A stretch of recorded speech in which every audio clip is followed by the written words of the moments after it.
Did all white people own slaves in the United States? No. Was it a large majority or a small minority of people who owned slaves? It was a small minority, right? So the majority of white people did not own slaves. A small minority did own slaves. So in that economy, who are the slave owners' peers? Who do they go to plays with? Who do they sit next to an orchestra? Who do they have lunch with? Who do they hang out with? So members of their own class. And typically members of their own class would also be slave owners. Right? So slave owners hung out with other slave owners, which were a small minority of people. What did the rest of the white people do?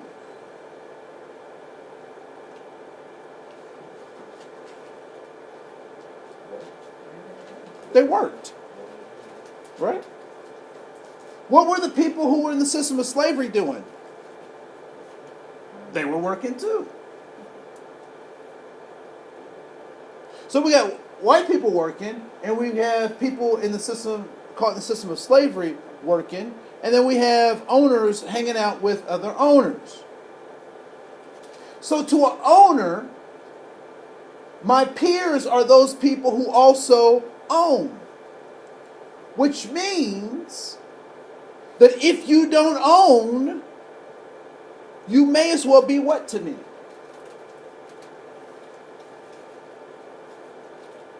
Person in the institution of slavery. You may as well be a slave. Henry, I have a question about Yeah. that. Why did a few people decide to go all the way to another country to choose people from there for slavery? There are probably all kinds of people in this country already, including whites, that they could have had as slaves. Yep. So the question is why did they pick slaves? So there's probably three ways to answer this. The first way I think is inappropriate, which is what a lot of people would suggest. And their suggestion is that white people are innately evil. That's why they did it. I think that's the wrong way to answer that question. It's not helpful, and it doesn't lead us to anything positive. The other part is economy, right? So the economics of it kind of made sense. The other thing that made the system of slavery, yeah. Sorry. How does the economy of it make sense? Because the slaves were brought from other continents. So it's not like they're indigenous, like Native Americans, and they enslaved them. So I'm sorry. Let's put it like this: economy of scale, right? So if I have, and I don't know the numbers of folks who travel on the ships. Forgive my ignorance on that stuff. They would pack the ship so full of people, knowing that they only needed so many people to make it across the ocean. And so so it was cheaper to do that than to try to take Europeans and bring them across the ocean, or and we had inflicted so much harm and so much warfare on the Native Americans through conventional wars as well as genetic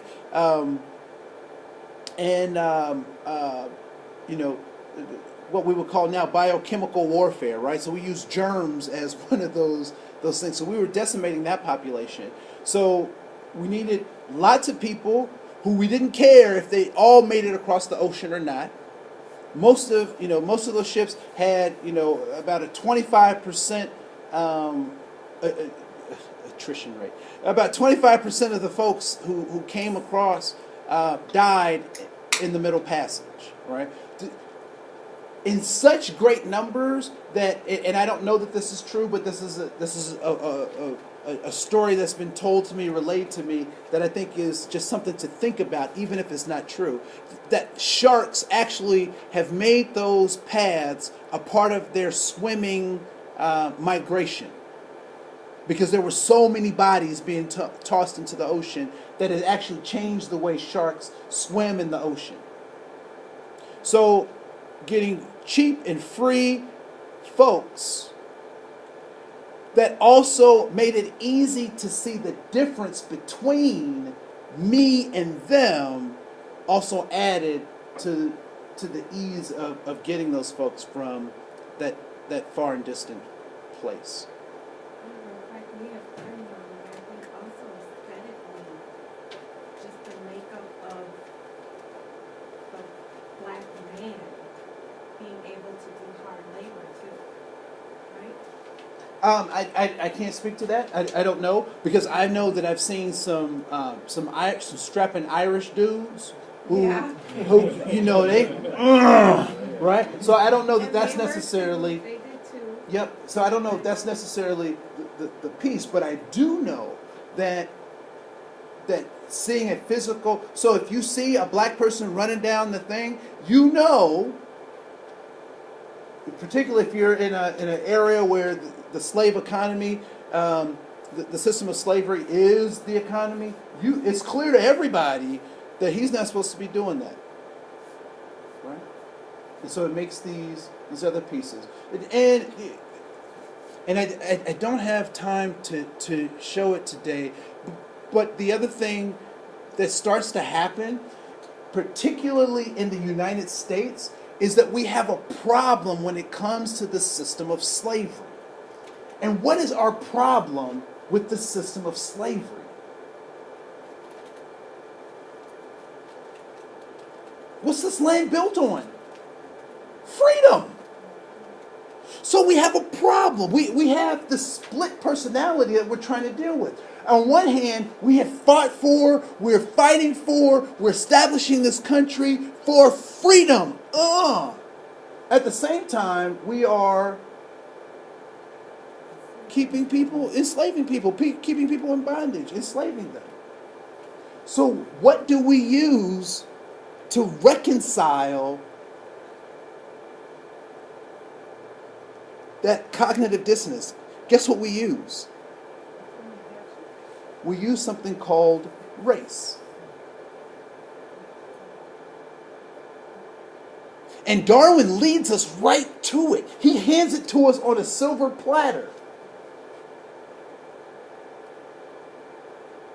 What is Darwin's theory of evolution? What does it say? What does it suggest? That what? Survival of the fittest is one of the principles. And what about humanity?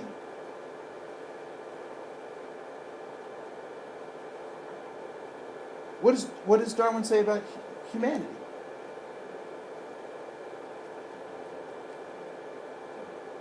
Say it. No, say it what he says we did. We evolved from chimpanzees. Now, I don't know about you, but I have never seen somebody who looks like me on the human end of the spectrum.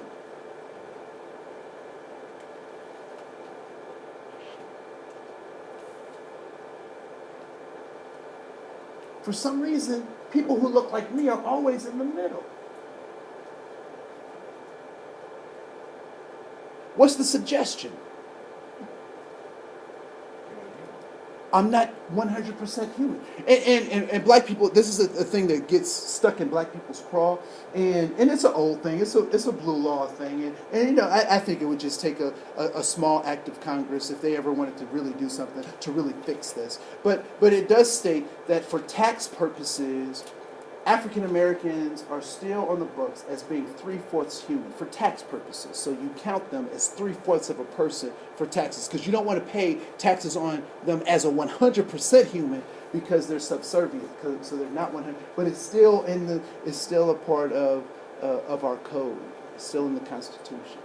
And so, you know, it would take a small thing just to fix that. If people really wanted to fix that, because we can get rid of TB, but we can't fix that kind of. But that's a whole nother conversation. Right? So race becomes the way that we justify our stuff. So some people are not fully human. And I want to tell you, the Irish were treated worse than the blacks. And the reason they were treated worse than the blacks is because you could sell a black person. You could not sell an Irishman. That's why they got the worst and the dirtiest of jobs.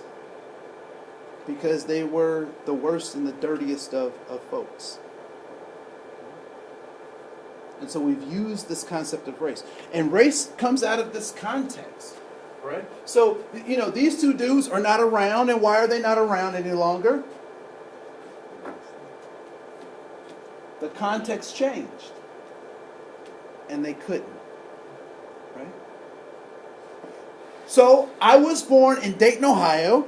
And so I am African American. If I was born in Havana, Cuba, I would be what? I'd be Cuban. What else would I be? What is it? It doesn't say Cuban on the forms, man. I don't know, is that Jamaican? I don't know what it is. Right? What would I be? I'd be Hispanic. And I could look exactly the same, but be a different racial or ethnic. So context is everything. Context is everything. So what is race? And so in the United States, we have official designations of this concept of race. It is official. It is. I work for the government. It was my job to be a bean counter, to count the different racial groups, and so and make reports to the federal government. I have another slide. I'll make it bigger so folks can see it. So here are some of the racial categories that are official in the United States. So first is Hispanic or Latino, a person of Cuban, Mexican, Puerto Rican, South or Central America, other Spanish culture or origin, regardless of race. So regardless of race, you can be Hispanic if all of those things are true for you. All right? So American Indian or Alaskan Native, a person having the origins in any of the original peoples of North and South America, including Central America, who maintains cultural identification through tribal affiliation or community attachment. The goal of the boarding schools was to do what? Kill the Indian and save the man. So if I have a boarding school where I am taking kids outside of their will, outside of their parents' will, to teach them how to be American or to be white or to be Catholic, what am I severing from them? Their cultural identification and their tribal affiliation. So now, if I don't have tribal affiliation and I don't have a culture, I don't identify with my culture, what am I? Let's continue. Asian, a person having any of the original peoples of the Far East, Southeast Asia, Indian subcontinent, including, for example, Cambodia, China, India, Japan, Korea, Malaysia, Pakistan, the Philippine Islands, Thailand, and Vietnam. Have you seen any of these people before? Have you seen Cambodians? Have you seen folks from Pakistan? Have you seen folks from China? Do they look alike? So how can they share the same racial designation? Context is everything. Black or African American, a person having origins in any of the black racial groups of Africa.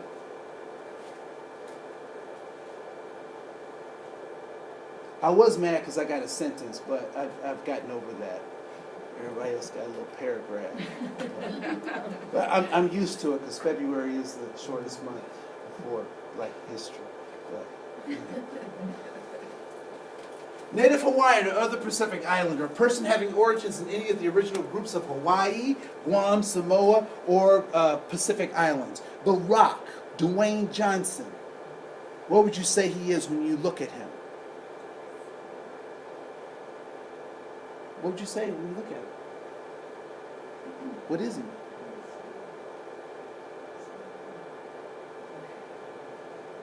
Anybody seen Dwayne Johnson? You know who I'm talking about, right? And if you smell the rock, you know, right? Yeah, he's Samoan. And then white. This is what I think is so funny. This cracks me up, gets me rolling. White, a person having any of the origins of the original peoples of Europe, the Middle East, or North Africa.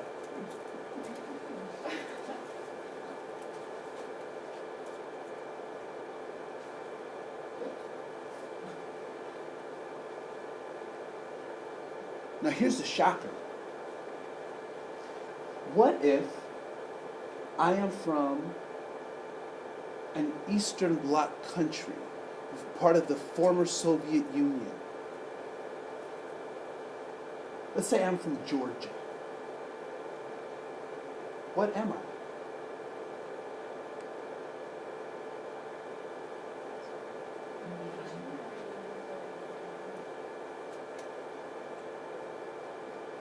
What am I?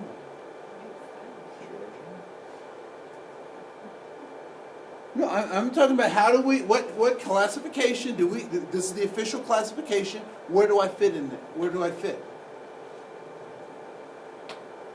Don't know. Doesn't make sense. None of this stuff makes sense. And here's the funny part. Let me go back to the thing. Let's see.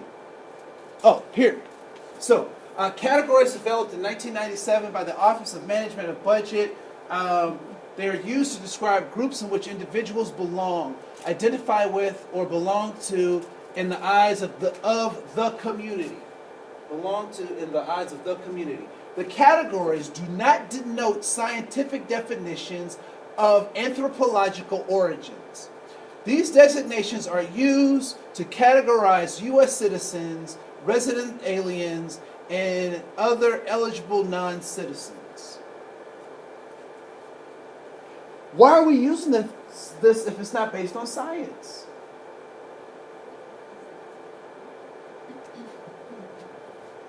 I don't know. It makes me think. I get curious. So this is a young lady from Shakopee, and if you get a chance to get the National Geographic's, pictures of the year book, you'll see a number of these pictures in there. Just gorgeous, gorgeous, gorgeous pictures. What's her race? Don't read it yet. Just tell me, what do you think? What is she?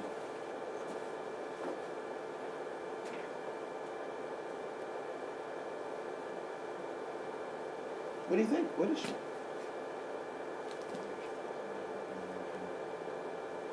Biracial, African American, and white. And she is.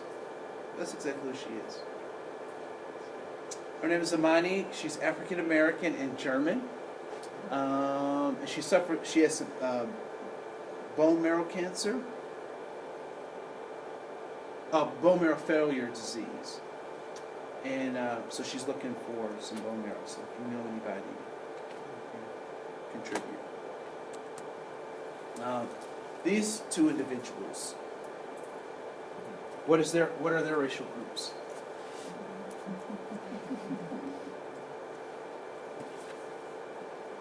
So she's Filipino, Chinese, Spanish, Indian, Hungarian, and German Jew. And on the census, she checks white and Asian, Indian, Chinese, and Filipino. And he, Maximilian, is Japanese, Jewish, and Ukrainian. And he checks white and Japanese on the census.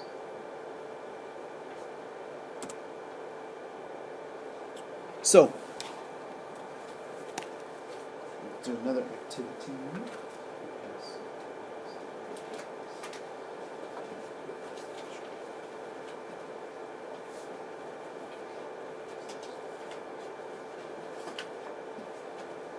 Sorry, yeah, you just put some worship in here. Sorry.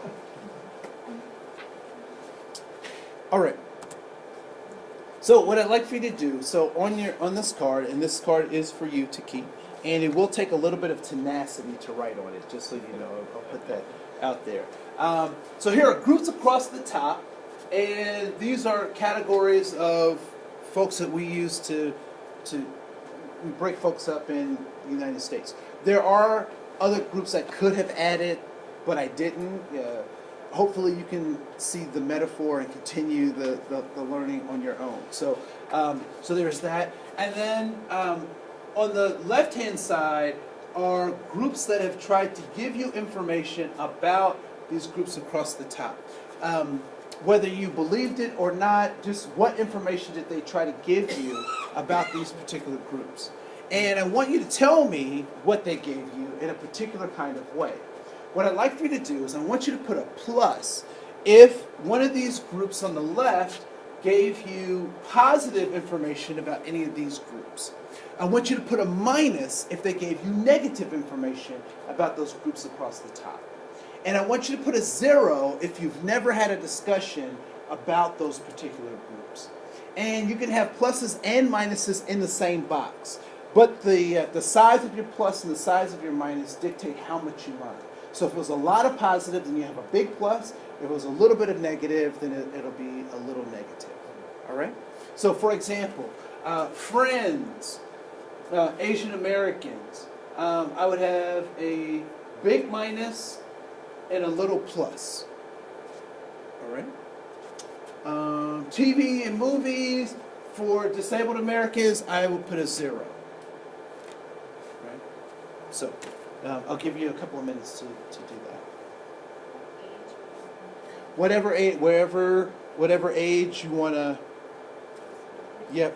whatever age works for you. So it could be. Is there a recommendation on what kind of writing utensil works on? Yeah, permanent marker. But I'll give you this.